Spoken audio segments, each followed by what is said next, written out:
gamers, this is Liz Davidson from Beyond Solitaire, and I'm here with Mitch Reed from No Dice, No Glory. How you doing, Mitch? I'm doing great, Liz. How are you doing today? I'm doing great because we are here to introduce Will Thompson. He's a Cherokee Nation citizen and designer of Winter Rabbit, which is one of the finalists for the Zenobia Award this year. How you doing, Will? I'm doing good. Excited to be here. So let's just start with the basics. Tell us about your game. Tell us about Winter Rabbit. Okay, yeah, Winter Rabbit is I'm calling a hidden worker placement game. Ooh. So it is it is set in the world of Cherokee fables. So Rabbit in this sort of universe is the trickster character. He is in this story trying to sort of confuse everyone and mess everyone up while we are preparing the village for winter. So we're all trying to semi-cooperatively work together to prepare our village for the upcoming winter, while Rabbit just sort of disrupts everyone's work and tries to just generally be lazy and take everything for himself. So in this game, we are drawing the majority of our villager tokens from a bag. These are two-sided tokens, so one side is hidden and the other side belongs to one of the players or the rabbit. So you could be drawing somebody else's worker or your own. You place it on a resource gathering spot. Once enough spots are built or filled, because every type of resource requires multiple people working on it to generate that. You flip them up, everybody gets the resource based on their token, and if it's a rabbit, then Rabbit steals all those, but then you'll have a chance to steal those back from Rabbit later if you want. And so all of the resource gathering requires you to sort of work together with other people, but also sort of just make sure you're placing things in the places that are optimal for you. From there, we're basically spending these resources to fulfill provision cards to prepare the village for winter. We're also completing story cards that give us new rules and change the rules of the game, and laying down tiles in our own sort of personal village boards that sort of build your engine and enhance what you're doing. So I really tried to take sort of something like a Euro game and turn it into the opposite of a Euro game. So turn it into an indigenous game. Oh, I like that. That's I like that too. Phrase. It's really good. Very punny. We like puns here. I do. So when you saw Zenobia came out, you started working on this. What was the big motivation personally for you to kind of share this game with the rest of the world?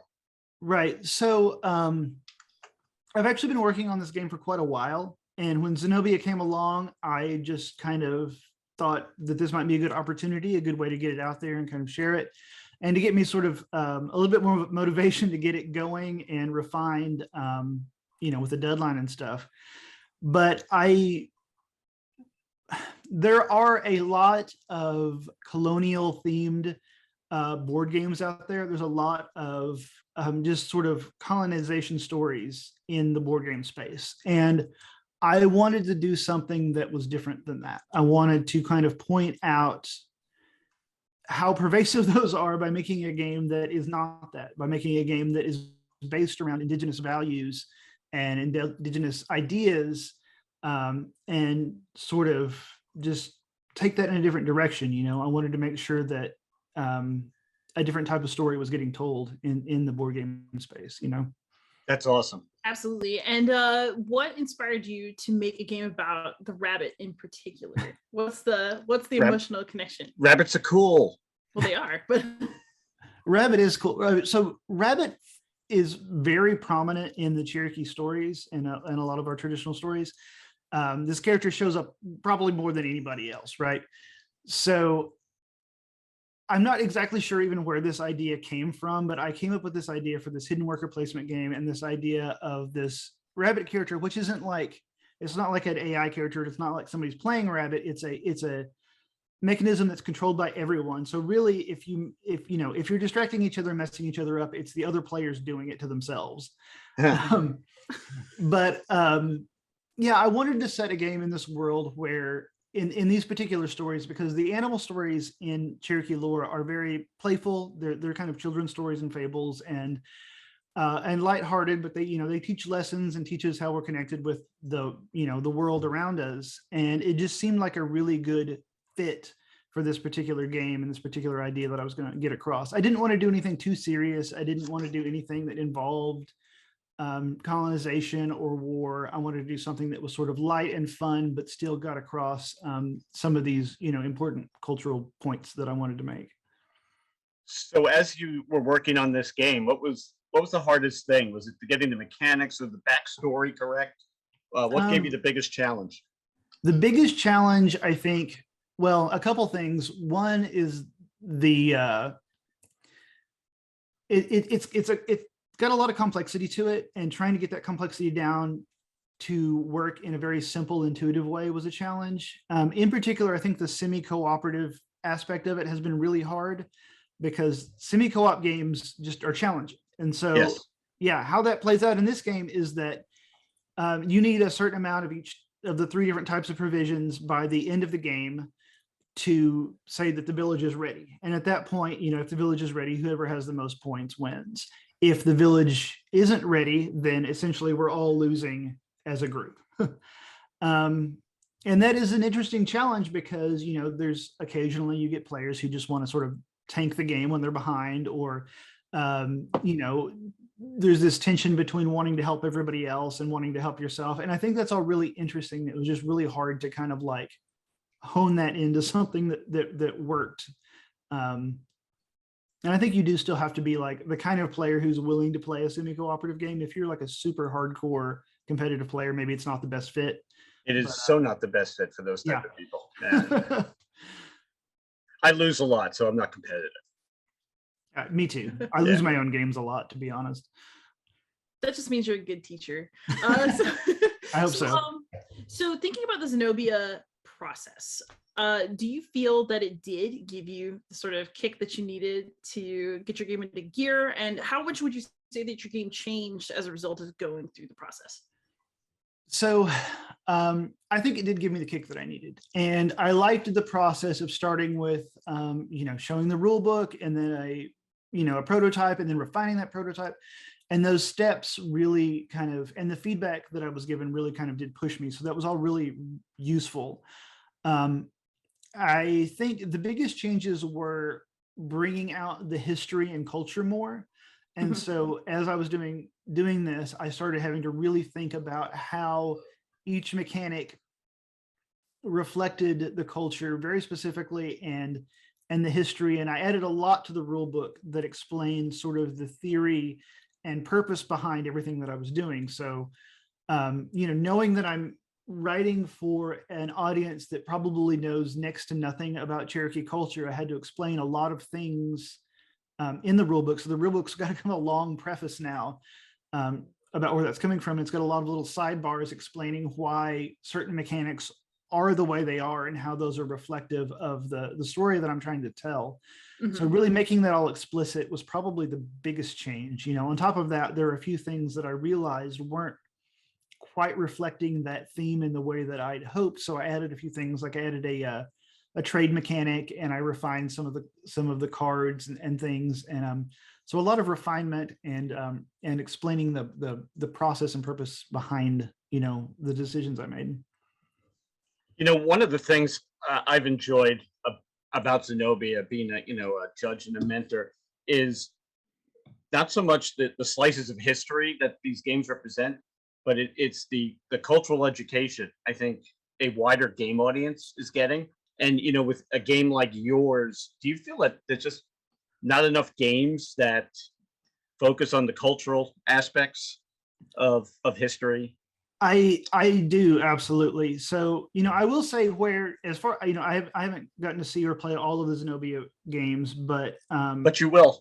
But I will, and I absolutely want to. Yeah, I absolutely want to, because the ones I've seen are actually fantastic, and some really awesome, talented people. And I think one of the things that I've done different is make a game that isn't about a specific historical event, but was rather about a culture.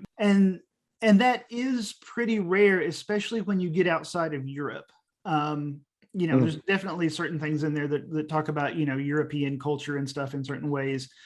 But especially when you're looking at Native American, North American, and, South American cultures in games, there are very few that are told from an accurate or from an, from the perspective of an indigenous designer. There's a few out there, but they are pretty rare.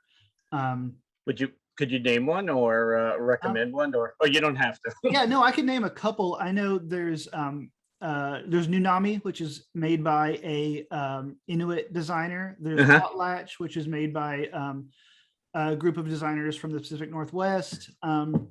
There's a few others out there. Those are the two that I know off the top of my head, though.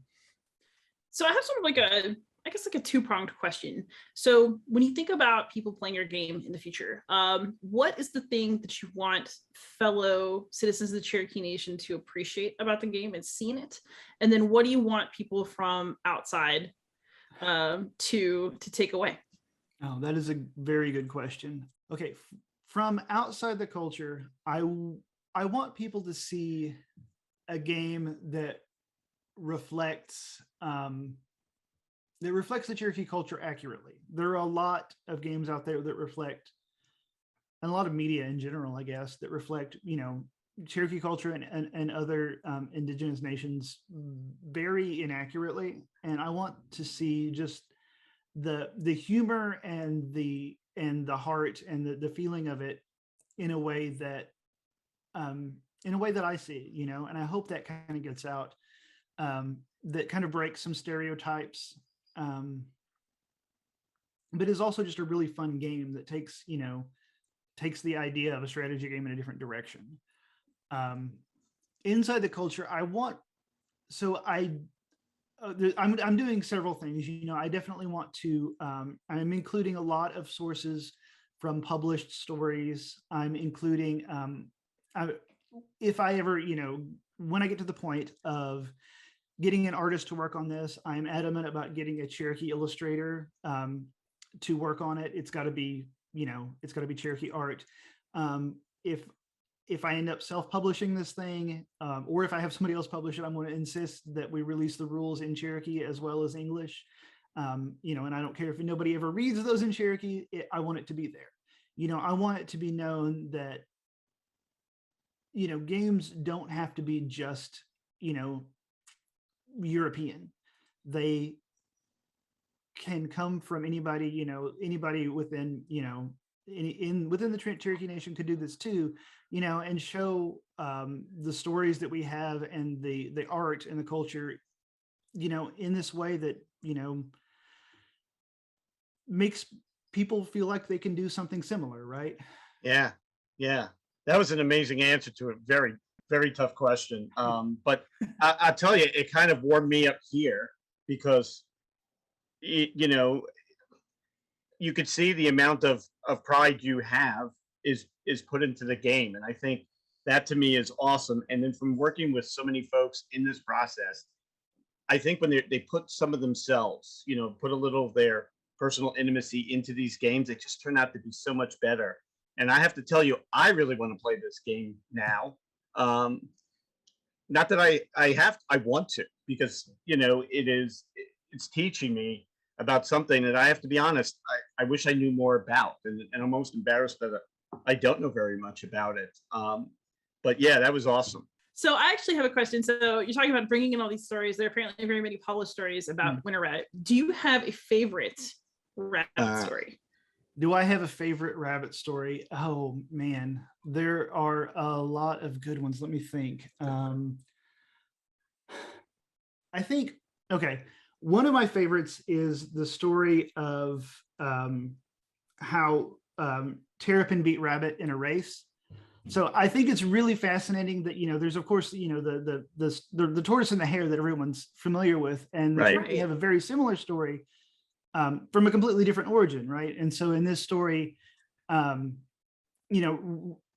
tortoise, Terrapin, challenges Rabbit to a race, and Terrapin goes to all of his friends, his other Terrapin friends, who all look exactly like him, and he has them post up on the top of different hills, each of these different successive hills, and they'll hide there. And when Rabbit comes up the hill, they'll kind of pop out and just slowly run along, and Rabbit passes them. And each time, he just goes back into a full sprint because he thinks that the Terrapin's gotten ahead of him somehow.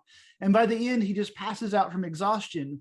and doesn't finish the race because he thinks that Terrapin keeps getting in front of him somehow.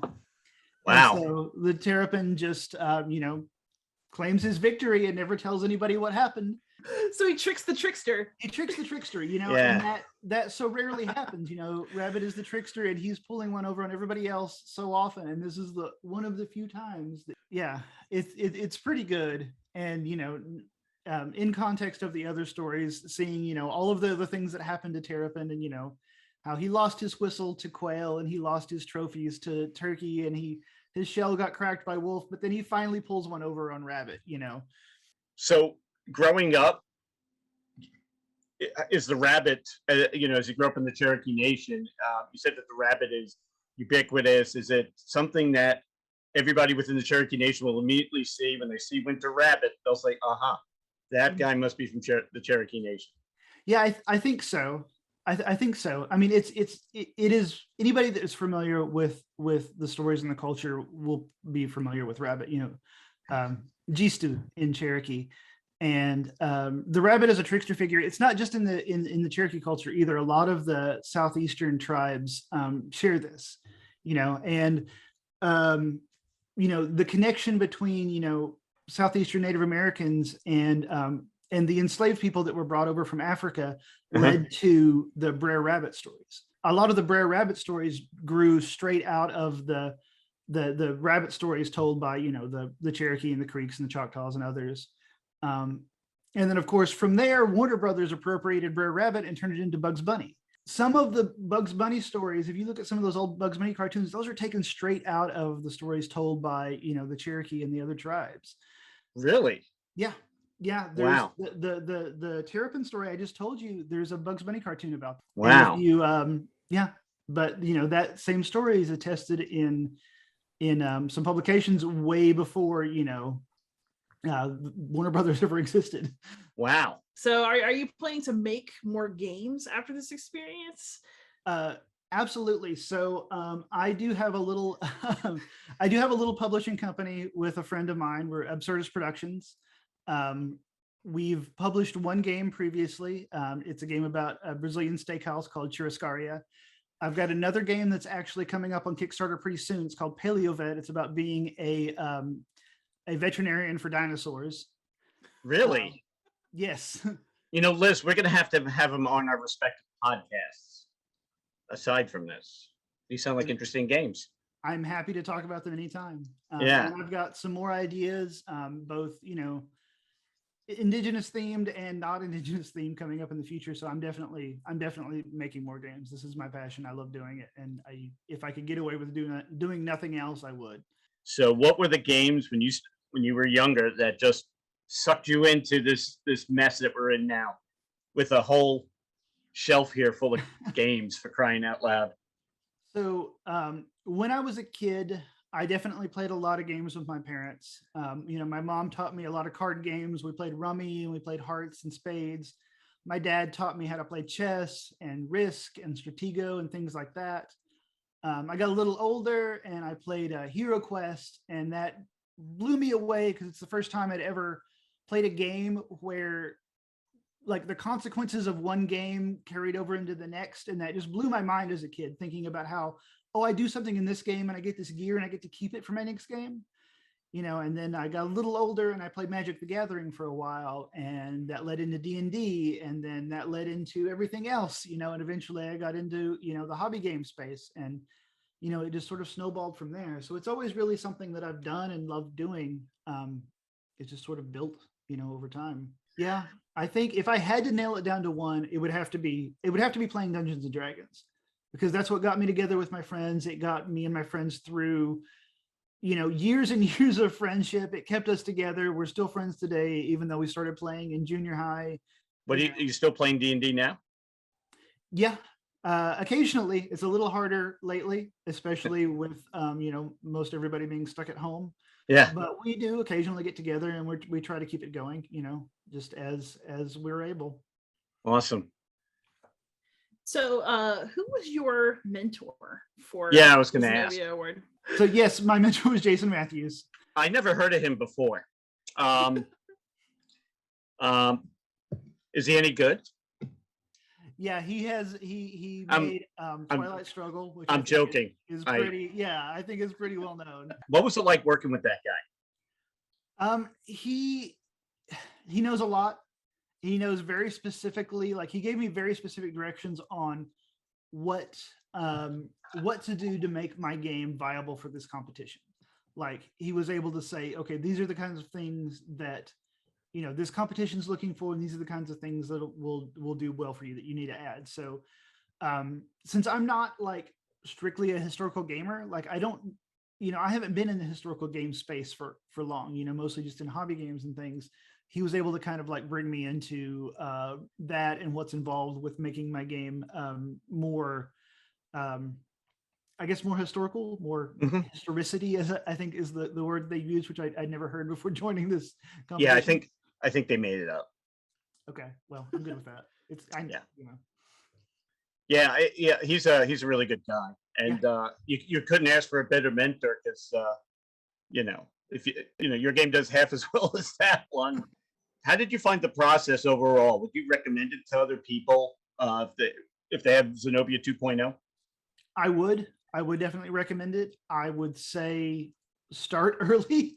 As much as you can have a game design before you go into there. Of course I did. I've been working on this game for a while.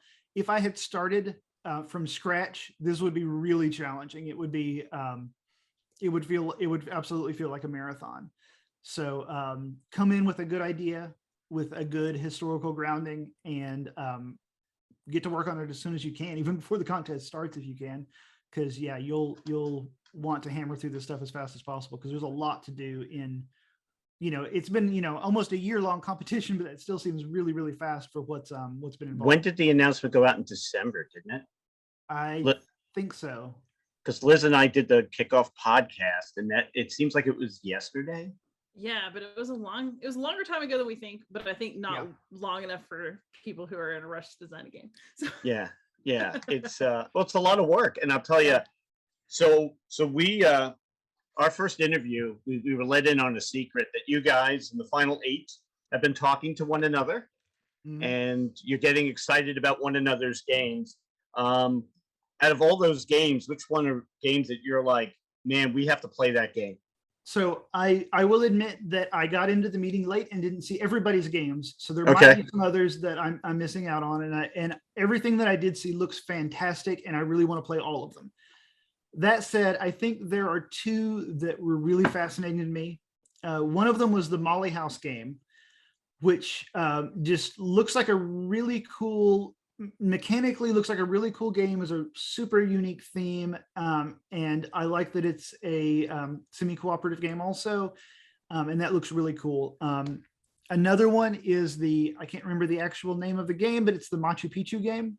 I love that it is a meta game of the history of Machu Picchu. Yeah. And I love that it's like a low-key like criticism of academia.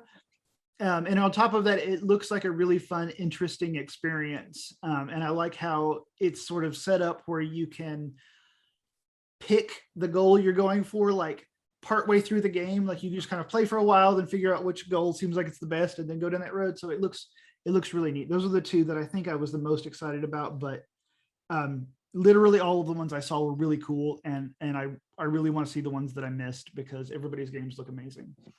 Do you think when this is over that you will advocate for other indigenous game designers to put more games that represent the culture properly that are out there? Because you mentioned 2 games, and Winter Rabbit would be a third. There's millions of games out there.